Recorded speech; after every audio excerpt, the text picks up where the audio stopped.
नमस्कार साथियों, कैसे हैं आप सभी लोग? बहुत-बहुत स्वागत है आप सभी का एकेडमिक वार्ता चैनल पर। तो पिछली क्लास जहाँ से हम लोगों ने छोड़ी थी, वहीं आगे प्रारंभ करेंगे। पिछली क्लास में हम लोगों ने मुगल साम्राज्य के अंतर्गत मुगलकालीन जो बादशाह थे, उन बादशाहों को पढ़ रहे थे हम लोग। आज हम लोग पढ़ने वाले हैं औरंगजेब। अगर हम लोग औरंगजेब के समय में देखा जाए, तो इनको भाइयों के उत्तराधिकार के लेकर युद्ध हुआ और उस उत्तराधिकार के युद्ध में ये औरंगजेब जो है वह विजयी हुआ। अगर हम लोग औरंगजेब की राजनीतिक इतिहास को देखें तो दक्षिण भारत के जो स्वतंत्र क्षेत्र थे उनको औरंगजेब जीतने में कामयाब रहा और औरंगजेब के समय में मुगल साम्राज्य बहुत ज्यादा विस्तृत हो गया था। इनके समय में अनेक विद्रोह हुए, जैसे जाट विद्रोह है, बुंदेला विद्रोह है, सतनामी विद्रोह है, सिख विद्रोह है। ये अनेक विद्रोह हुए। उसके साथ साथ कुछ इन्होंने महत्वपूर्ण कार्य किए, जैसे झरोखा दर्शन बंद करवा दिया था, तुलादान बंद करवा दिया था, संगीत पर प्रतिबंध लगा दिया था, सती प्रथा पर प्रतिबंध लगा दिया था, जजिया कर प्रारंभ कराया था।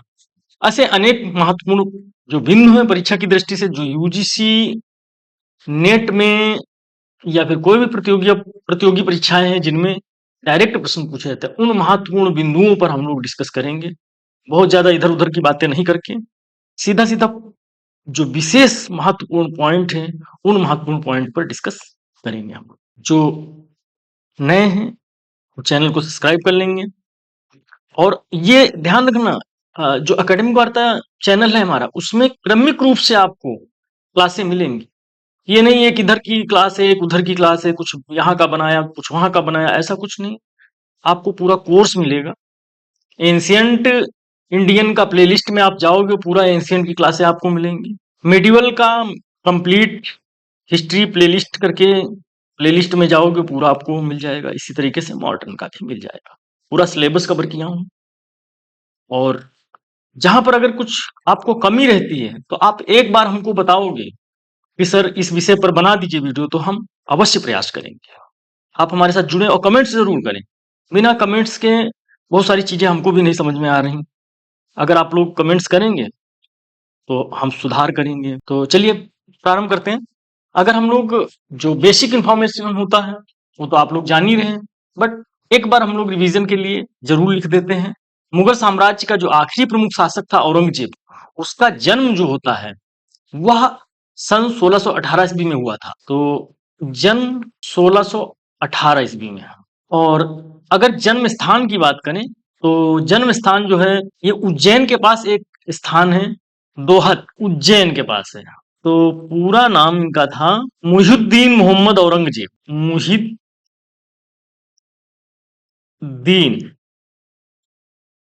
मोहम्मद औरंगजेब। ओके। और अगर इनकी माता जी की बात करें हम लोग, तो इनकी माता जी का नाम था मुमताज महल। वो तो हम लोग पढ़ ही चुके हैं पिछली क्लास में। मुमताज महल। या फिर उनका एक और नाम था अर्जुमंद बानू बेगम। अर्जुमंद बानू बेगम। अगर पिताजी के बारे में हम लोग बात करें तो इनके जो पिताजी हैं वो शाहजहां हैं। हम लोग पिछली क्लास में शाहजहां के बारे में ही पढ़ा था। और इनको जो उपाधि मिली, इनके पिताजी द्वारा इनको उपाधि दी गई थी, बहादुर की उपाधि दी गई थी। ये दिया था शाहजहां ने, उपाधि दी थी। और इनकी पत्नी के बारे में अगर बात करें तो दिलरास बानू बेगम। दिलरास बानू बेगम। दूसरी पत्नी थी नवाब बाई। Nawab by. और जो तीसरी पत्नी थी, से यहां लिखते जाइए, 1 2 3। तीसरी पत्नी थी उदयपुरी महल। उदयपुरी महल। उदयपुरी महल, ठीक है। पुत्रों की बात करें अगर, तो औरंगजेब के कुल 5 पुत्र थे। औरंगजेब के कुल 5 पुत्र थे। इसमें सबसे पहला जो पुत्र था उसका नाम था मोहम्मद सुल्तान। मोहम्मद सुल्तान। इनकी जो डेथ है वो औरंगजेब के समय में ही हो गई थी। जो दूसरा पुत्र है मोहम्मद अकबर, ये भी औरंगजेब के समय में ही इनका भी डेथ हो गया था। जो तीसरे नंबर पर था मोहम्मद मुअज्जम,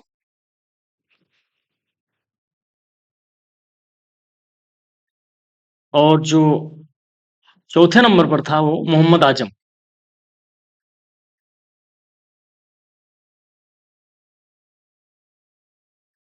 और जो पांचवें नंबर पर था वो कामबख्श। जो औरंगजेब का उत्तराधिकारी हुआ है वो मुअज्जम है, मोहम्मद मुअज्जम है, सुना सुना नाम लग रहा होगा। और इन्हीं को हम लोग बाद में बहादुर शाह के नाम से जानते हैं।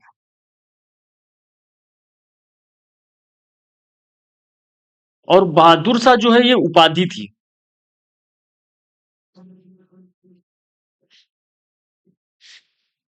तो जब हम लोग उत्तर मुगल काल पढ़ेंगे तो उसमें हम लोग इनको बहादुर शाह को पढ़ेंगे, मुअज्जम को पढ़ेंगे, जो लगभग वही 1707 से 1712 तक। औरंगजेब के शासनकाल की बात करें तो इनका शासनकाल जो है वो एक राज्यभिषेक जो इनका है 1658 को जुलाई में हुआ। और उसका जो दूसरा है राज्यभिषेक वो 1659 को ये जून में। तो जब शाहजहां के समय की बात है, जब शाहजहां ने इसको जुझार सिंह का दमन किया था, तो शाहजहां के आदेश पर औरंगजेब गया था वहां। और इसको दक्षिण भारत की सूबेदारी प्राप्त थी। दक्षिण भारत की सूबेदारी प्राप्त थी। जब दक्षिण भारत गया तो दक्षिण विजय के अंतर्गत इसने बीजापुर, 1686 की घटना है, और गोलकुंडा 1687, और इसी तरीके से असम 1660 से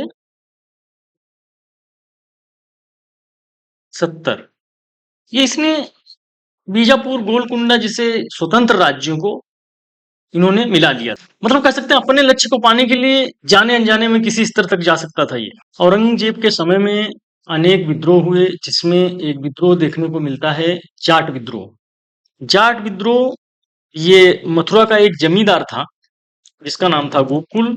इसने इस विद्रोह को किया, और विद्रोह की कमान जो है बाद में वो संभाली राजा राम ने। राजा राम नामक व्यक्ति ने। ये वही राजा राम है जिसने सिकंदरा में अकबर की कब्र को लूटा था।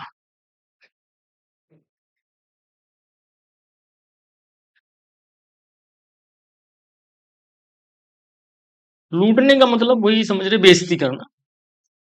और उसके बाद हमको देखने को मिलता है एक विद्रोह, बुंदेला विद्रोह। ये घटना है लगभग 1669 की। इसका विद्रोह जो किया चंपत राय ने। और उसके बाद में इसकी जो कमान संभाली वो 76 साल।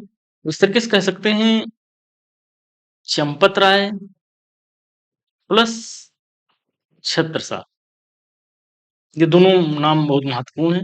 उसके बाद हमको एक विद्रोह देखने को मिलता है सतनामी विद्रोह। ये घटना है 1672 की।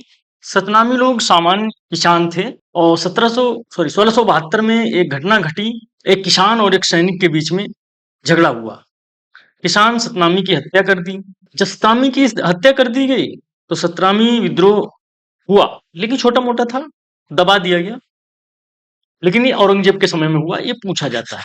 सिख विद्रोह देखने को मिलता है।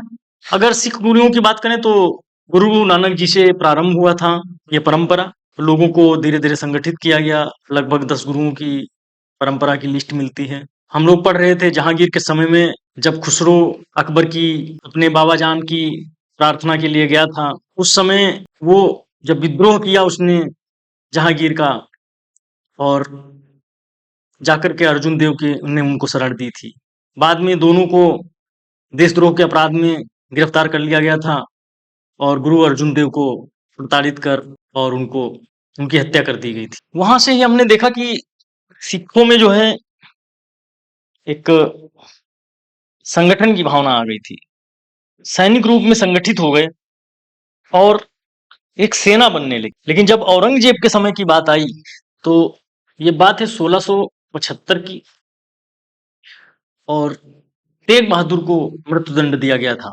ये प्रश्न यहाँ यूजीसी पूछता है कि तेग बहादुर को किसके समय में मृत्युदंड दी गई थी, या फिर अर्जुन देव को किसके समय में मृत्युदंड दिया गया था। तो इस तरीके से यहाँ से क्वेश्चन ऐसे उठा लेता है।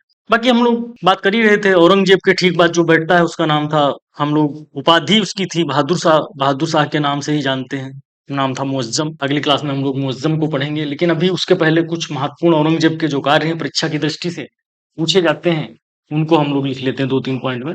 सबसे पहला पॉइंट है, झरोखा दर्शन को उसने बंद कर दिया था। झरोखा दर्शन को बंद कर दिया। तो झरोखा दर्शन क्या था?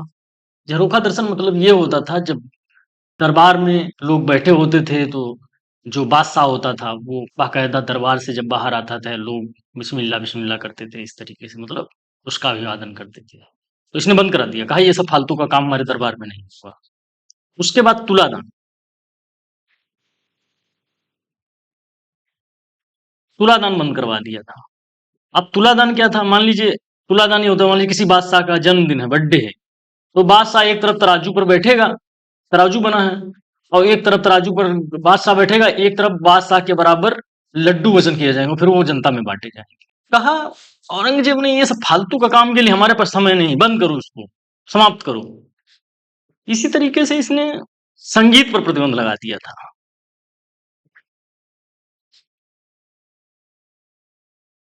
मतलब क्या? दरबार सुबह सुबह सज रहा है, बाकायदा संगीत बज रहा है, गाना बजाना चल रहा है, बादशाह आ रहे हैं, लोग संगीत की प्रस्तुति दे रहे हैं। इसने कहा नहीं, ये सब बंद करो दरबार में, हमारे दरबार में ये सब नहीं होने वाला है। तो किसी ने पूछा, साहब ये तो परंपरा चली आ रही है। वो तो कहा नहीं, ऐसा करिए संगीत को इतने गहरे में दफना दीजिए कि मुझे सुनाई ना पड़े इसकी आवाज। ये प्रश्न यूजीसी में पूछा गया। इस तरीके से प्रश्न पूछे जाते हैं। सती प्रथा पर प्रतिबंध लगाया, सती प्रथा पर प्रतिबंध लगाया। इसने कहा कि जीवन देना जीवन लेना अल्लाह का काम है, मेरा काम नहीं, इसलिए सती प्रथा पूर्णतः बंद कर दी जाए। उसके बाद जजिया कर प्रारंभ किया, जो अकबर ने बंद कर दिया था इसको इसने पुनः प्रारंभ कर दिया।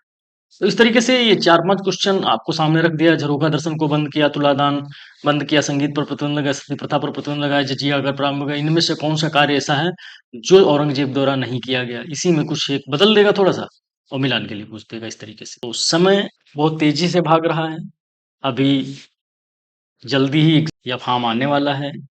जो भी करके आप अपनी तैयारी को बंद मत करिए, रेगुलर क्लास देखते रहिए, पढ़ते रहिए। नेक्स्ट क्लास में हम लोग पढ़ेंगे उत्तर मुगल काल। उत्तर मुगल काल में हम लोग पढ़ेंगे बहादुर शाह प्रथम को। बहादुर शाह प्रथम के बारे में हम लोग डिस्कस करेंगे। इतिहासकार कहते हैं इसे साहेब खबर, इसको किसी चीज की खबर ही नहीं थी। एक ऐसा बादशाह, इतिहासकार जो खफी खां है वो कहते हैं एक ऐसा बादशाह है जिसको किसी भी चीज का खबर ही नहीं है, जीवन में क्या चल रहा है, साम्राज्य में क्या चल रहा है, कोई मतलब नहीं। ये बहादुर शाह जो है कुशल राजनीतिज्ञ तो नहीं था, लेकिन कहीं न कहीं छोटा-मोटा योग्यता ज़रूर होगा, तभी गद्दी पर बैठा। तो हम लोग इनको पढ़ेंगे। उसके बाद जहांदार शाह, जिसको लंपट मूर्ख कहा जाता है इतिहास में। क्रमिक रूप से जितने भी उत्तर मुगल काल के शासक हैं, उनको पढ़ा जाएगा। उसके बाद हम लोग बहुत जल्दी ही मॉडर्न जो आधुनिक भारत का इतिहास है, उसके मुहाने पर खड़े हैं। जल्दी ही आधुनिक भारत का इतिहास प्रारंभ करेंगे। बस 1 या 2 क्लास और बची हुई है मेडिकल की। आप सभी का बहुत-बहुत धन्यवाद।